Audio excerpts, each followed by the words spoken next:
అందరికీ కూడా ఆ అమ్మవారి ఆశీస్సులు ఉండాలని మనస్ఫూర్తిగా ఆ తల్లిని వేడుకుంటూ ఈరోజు మనం గంగాజల మహిమను తెలియజేసే కథను విన్నా చదివిన జన్మ జన్మల పాపాలు పోయి సకల సంపదలు అష్టైశ్వర్యాలు కలుగుతాయి. అంతటి గొప్పటి మహిమాన్వితమైన కథను ఇప్పుడు మనం తెలుసుకుందాం. ముందుగా ఎవరైతే మన ఛానల్ ని చూస్తున్నారో తప్పకుండా లైక్ చేసి సబ్స్క్రైబ్ చేసుకోండి.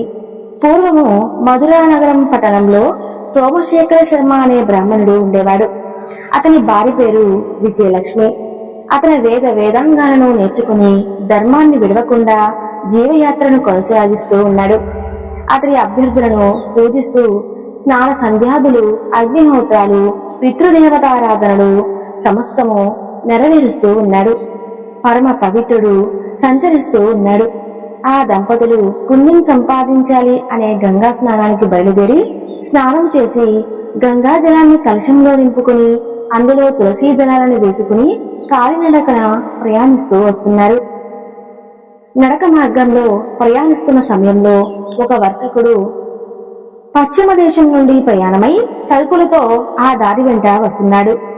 ఆ సరుకులను 2 ఎడ్ల బండి మీద వేసుకుని కాలకల్పడు అనే తన నౌకరు చేత బండిని తోసుకుంటూ వెళ్తున్నాడు. ఆ ముసలి ఎద్దు బండి లాగలేక లాగుతూ ఉంది.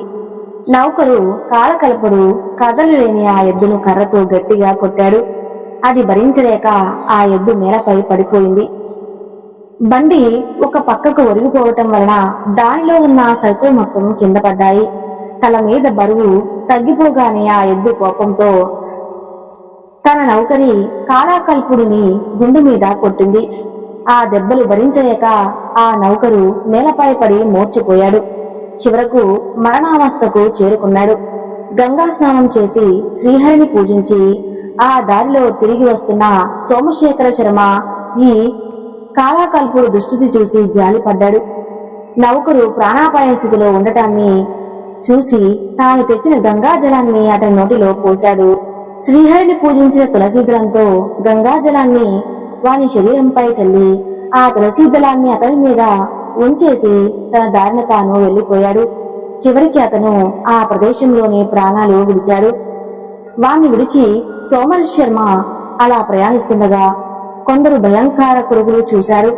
చావు దెబ్బలు తిని రక్తం కక్కుతూ కాలు చేతులకు బాగా దెబ్బలు తగలడం వలన నడవలేక మూలుగుతూ నడుస్తున్నారు. వారిని చూసి అయ్యో మీరెవరు, ఎందుకిలా మీరు బాధపడుతున్నారు అని ప్రశ్నించాడు. వారు ఆ మాటలు విని మేము విష్ణు కింకరులకు మాకు పెద్ద వాదన జరిగింది. వారిని మేము ఎదిరించలేకపోయాము. వారు మమ్మల్ని శిక్షించారు అని చెప్పగా సోమశేఖరుడు ఇలా అంటున్నాడు, విష్ణు శంకరులు మిమ్మల్ని ఎందుకు తరలించారు అని ప్రశ్నించారు. అందుకు వారు మా ప్రభువైన యమధర్మరాజు ఒక వర్తకుని నౌకరైన కాలకల్పునే అతని ప్రాణాలను తీసుకుని రమ్మని మాకు ఆజ్ఞాపించారు. మేము ఆ విధంగానే చేయడానికి వెళ్ళాము. అయితే అక్కడకు విష్ణుదూతలు కూడా వచ్చారు. అతను ఏ పాపం చేశాడని మీరు తీసుకుని వెళ్తున్నారు అని ప్రశ్నించారు. అందుకు మేము వివరంగా వారు మొదటి నుండి పాపాలు చేసిన వారిని లెక్కగట్టి చెప్పాము. అతను ఒక్క పుణ్యకార్యం కూడా చేయలేదు. అతను చనిపోయే ముందు కూడా లేవలేని వృద్ధ వృషభాన్ని చావకొట్టి మహాపాపాన్ని చేశాడు. వారు అందుకు ఒప్పుకోలేదు. అతడు చాలా పుణ్యాత్ముడు. అసలు ఏ పాపం, ఎందుకంటే ఇతడు మరణావస్థలో ఉండగా గంగాజలాన్ని తులసీదళంతో సహా పానం చేశాడు. శరీరంపై ఉన్నాయి. అంత్యకాలంలో నారాయణ నామస్మరణం విన్నవారికి ఎటువంటి పాపాలు ఉండవు. వెళ్ళండి అని మమ్మల్ని చావకొట్టి వారిని వైకుంఠానికి తీసుకుని వెళ్లారు అని చెప్పగానే సోమశేఖర శర్మ గంగా మహిమను, తులసి పవిత్రతను, అంతేకాక హరినామ స్మరణను ఫలితాన్ని ప్రత్యక్షంగా చూసి ఎంతగానో సంతోషించాడు. తర్వాత ఆ బ్రాహ్మణుడు ఇల్లు వాకిలి వదిలి గంగా తీరంలోని నివాసాన్ని ఏర్పరచుకుని నిత్యం గంగా స్నానము, నారాయణ నామస్మరణం చేస్తూ అక్కడే కాలాన్ని గడుపుతున్నాడు. ఇంకా విశేషాలు వివరించమని మునీంద్రులు కోరగా సూతుడు ఇలా చెప్పడం మొదలుపెట్టాడు. గంగాజలంతో శివుడిని అభిషేకించి గాని విష్ణుదేవత అర్చనలు గాని చేసినా వారు మోక్షాన్ని సులభంగా పొందగలుగుతారు. శరీర అవయవాలలో ఏ చిన్న అవయవమైనా గంగలో పడేయటం వలన అది ఉన్నంత కాలం ఆ దేవి స్వర్గాది పుణ్యలోకాలలో నివసించగలడు. గంగా తీరంలో ఒక పెద్ద వృక్షం ఉంది. దాని త్వరలో ఒక కొంగ నివాసంగా ఉండేది. ఆ చెట్టు కింద భాగంలో నాగుపాము నివసిస్తుంది. ఒక రోజు రాత్రివేళ ఆ నాగుపాము వచ్చి కొంగను కొట్టి చంపి దాని మాంసాన్ని కడుపారా తిని ఎముకలను విడిచిపెట్టింది. కొంతకాలం వరకు ఆ ఎముకలు వృక్షం మీద గూటిలోనే ఉండిపోయాయి. వాతావరణంలో మార్పులు సంభవించడం వలన ఒకసారి తుఫాను గాలి వచ్చింది. ఆ ప్రచండమైన గాలికి ఎన్నో చెట్లు వేలతో సహా కూలిపోయాయి. అది గంగ వైపు ఒరిగిపోవటం వలన గూటిలో ఉన్న కొంగ ఎముకల గూడు సహితంగా గంగలో పడిపోయాయి. ఎప్పుడైతే ఎముకలు గంగాజలంలో పడిపోయాయో ఆ క్షణమే ఆ జీవి నరకవాసని వదిలి గంగాజల స్పర్శతో దానికి పవిత్రత వచ్చింది. తర్వాత పుణ్యలోకానికి చేరుకుంది. ఆ జీవి ఒక దివ్య సుందర స్త్రీ రూపాన్ని ధరించి ఇంద్రుని దర్బారులో ఉండగలిగింది. ఇందులో ఆమెకు పద్మగంధి అని నామకరణం చేసి ఇంద్రుని సభలో ఒక అప్సరస స్థానాన్ని ఇచ్చారు. ఇలా గంగా మహిమను వర్ణించి ఇంకనూ ఇలా చెప్పడం మొదలుపెట్టాడు. ఇది వరకు భగీరథుడు ఎంతో ప్రయత్నం చేసి గంగను భూలోకానికి తీసుకొచ్చాడు. తన పితృదేవతలను తరింపచేశాడు. గంగా స్థానాన్ని, గంగా మంత్ర జపాన్ని, గంగాజలం పావనం చేసి ఎంతో మంది పవిత్రులయ్యారు. జంబూద్వీపంలో తాళధ్వజుడు అనే పట్టణం ఉండేది. దాన్ని విక్రముడు అనే రాజు పరిపాలించేవాడు. అతనికి అపురూపవతి అయిన హేరావతి అనే పేరు గల సుందరాంగి భార్యగా ఉండేది. ఆ దంపతులకు పుణ్యవశమున మాధవుడు అనే ఒక కుమారుడు కలిగాడు. అతడు క్రమంగా ధనుర్విద్యాది సర్వ విద్యలు నేర్చుకుని ఆనాటి విఖ్యాత పరాక్రమంతో ఒకటిగా ప్రసిద్ధి చెందాడు. అతని తండ్రి అతని సామర్థ్యాన్ని మెచ్చుకుని పట్టాభిషేకం చేసి రాజ్యాన్ని అప్పగించాడు. అతడు చాకచక్యంతో రాజ్యపాలన చేస్తూ ప్రజలందరూ మెచ్చుకున్నట్టుగా సంచరిస్తూ ఉండేవాడు.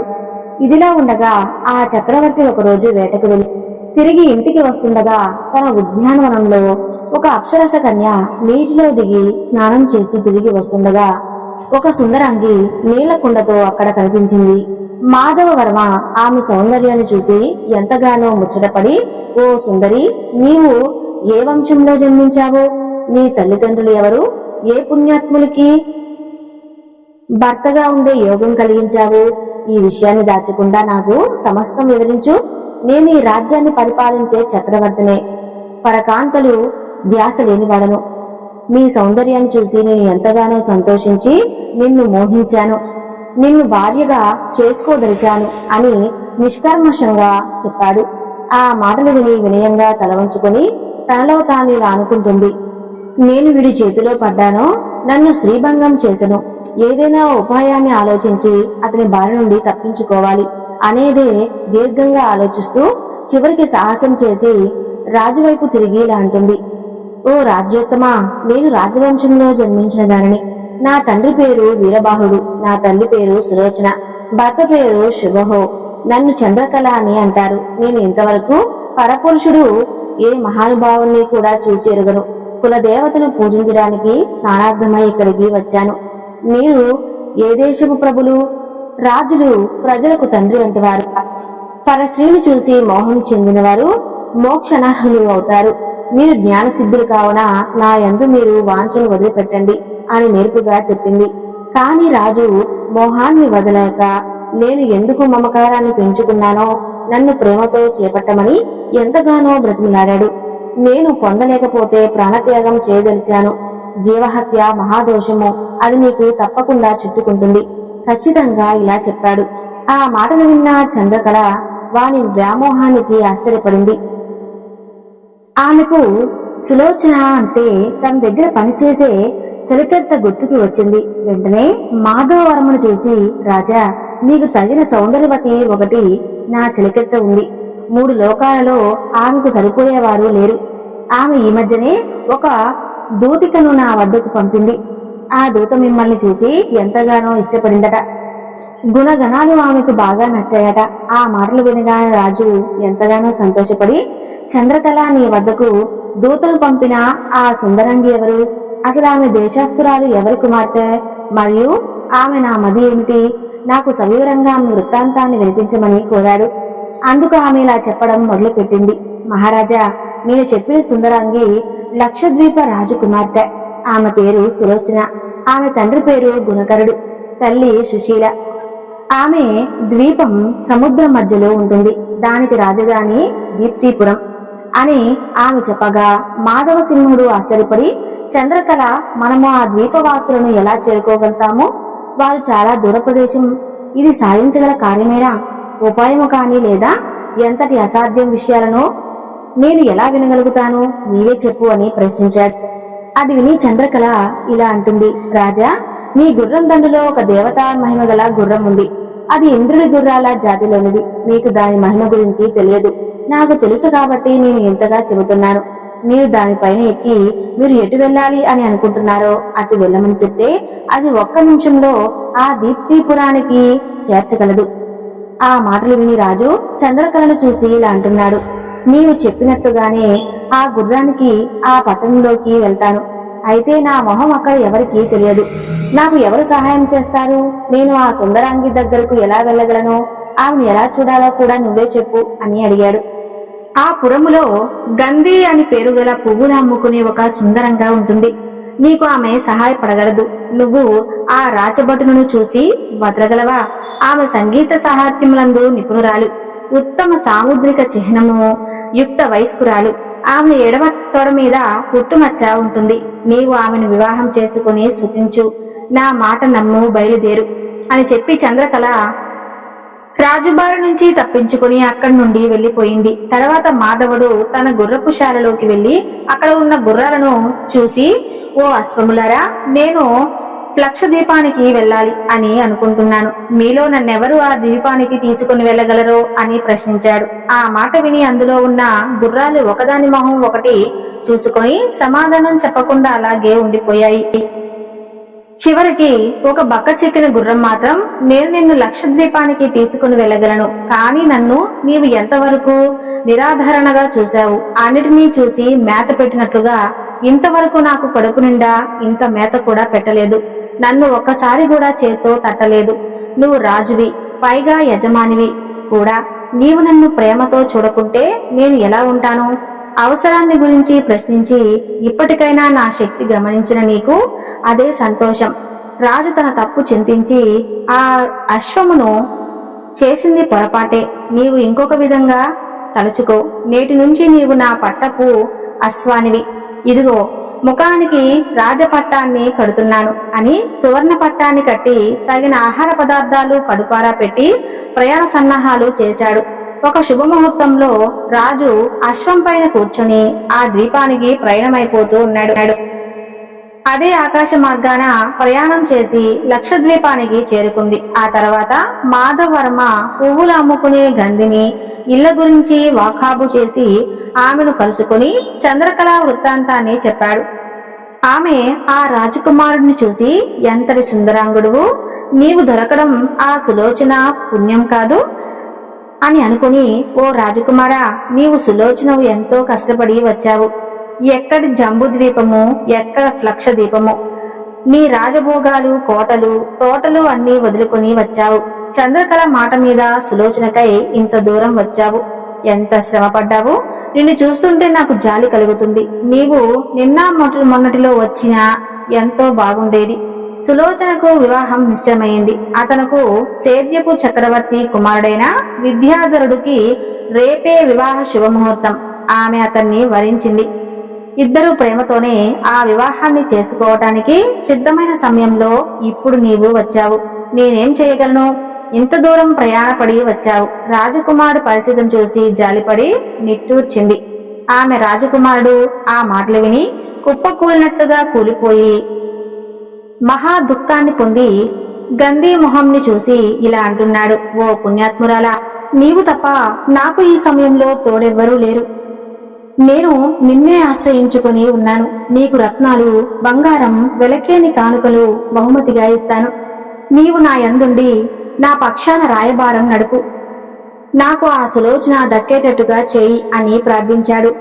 నేను నీకొకటి చీటీ ఇస్తాను. దానిని సులోచనకు అందచేయు. ఆమెను నా భార్యగా అయ్యేటట్టుగా నీవు ఏర్పాటు చేయమని ఎన్నో విధాలుగా చెప్తే ఆ గంధి అతని మాట విని జాలిపడి తనకు వీలైనట్లుగా తోడ్పడతానని కృత నిశ్చయంతో ప్రయత్నిస్తాను అని చెప్పింది.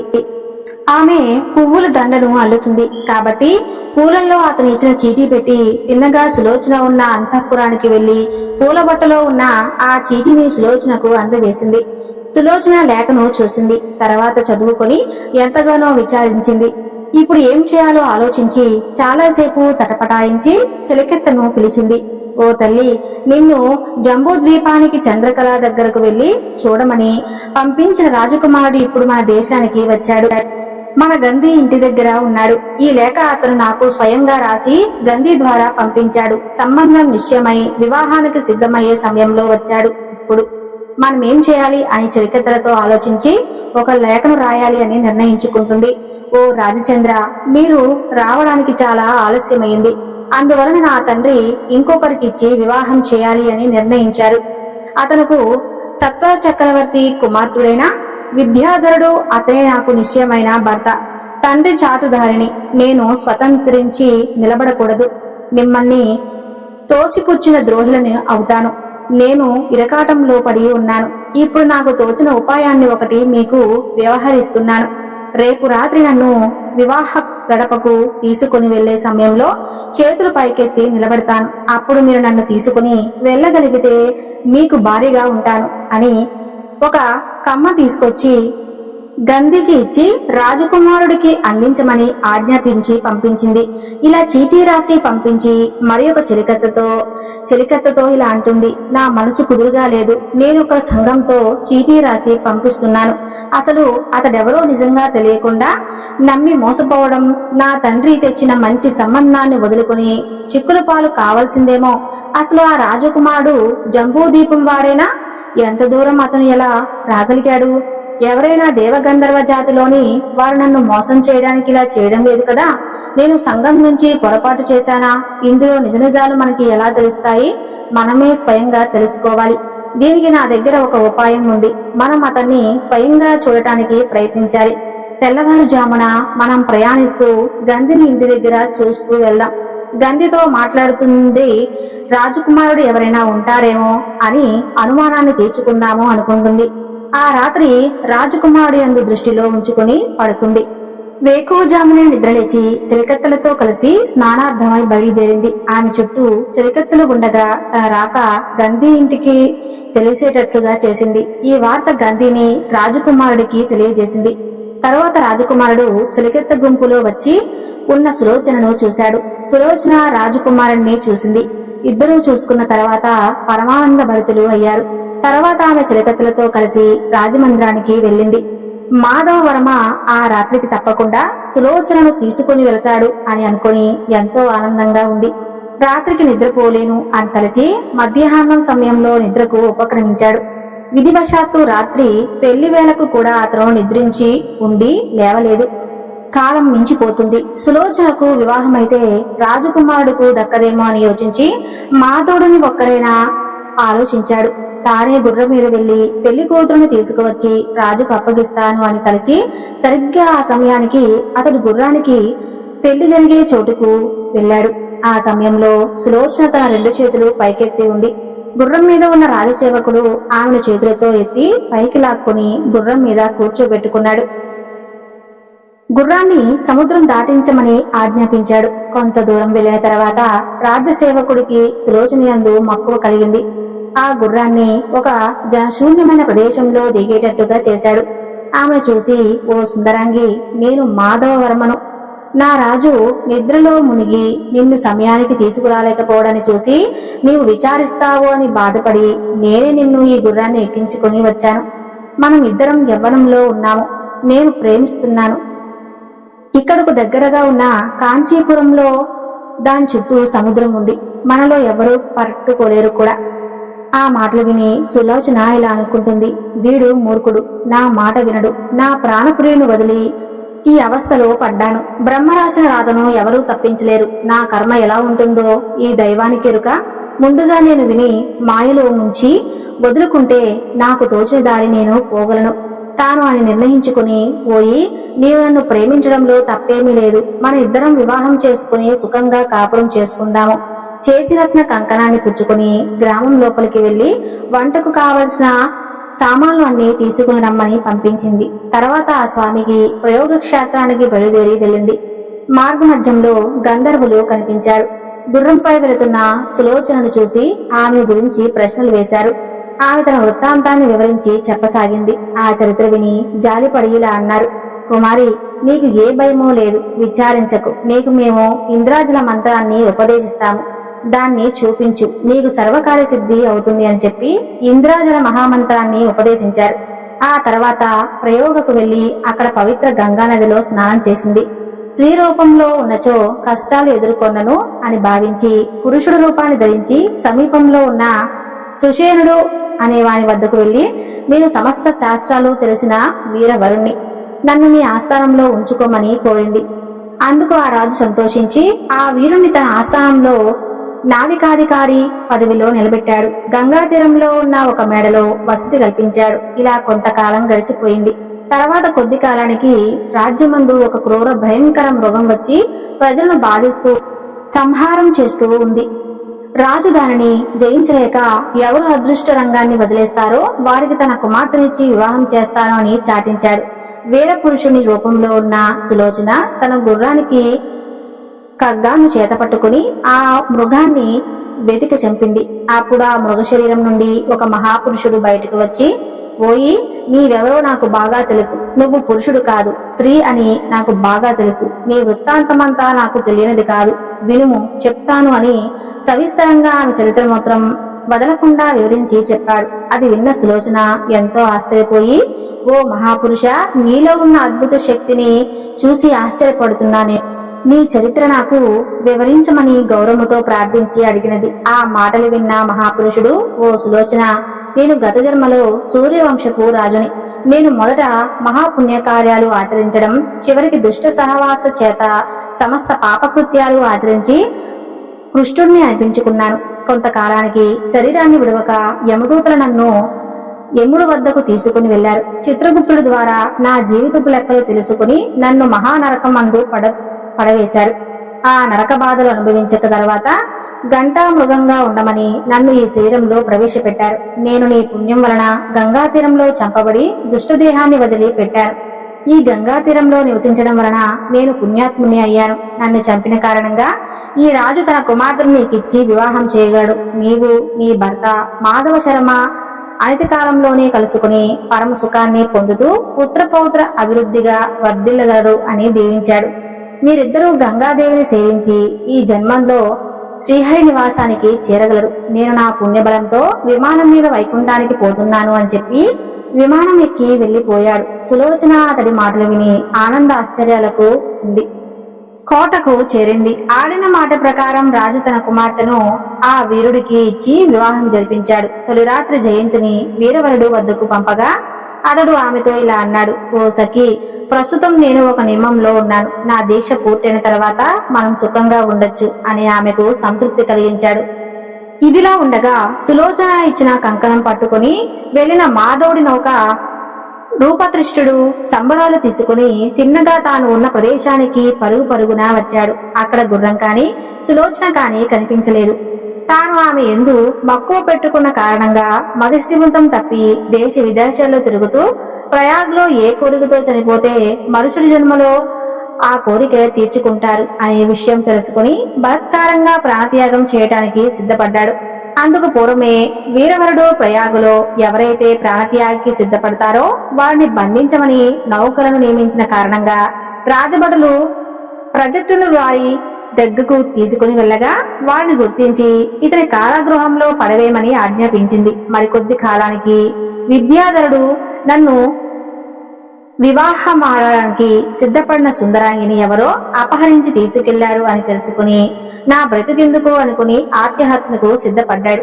అప్పుడు అతను ప్రయాగులో గంగలో పడిపోతుండగా రాజభటులు అతన్ని కూడా బంధించారు. అతను తీసుకుని విద్యాధరుడు ముందు నిలబెట్టారు. ఆమె అతన్ని చూసి గుర్తుపట్టింది. నువ్వు ఎందుకు ఆత్మహత్య చేసుకోవాలి అనుకుంటున్నావు, సవిస్తరంగా చెప్పమని కోరింది. అప్పుడు అతను ఇలా చెప్పడం మొదలు పెట్టాడు.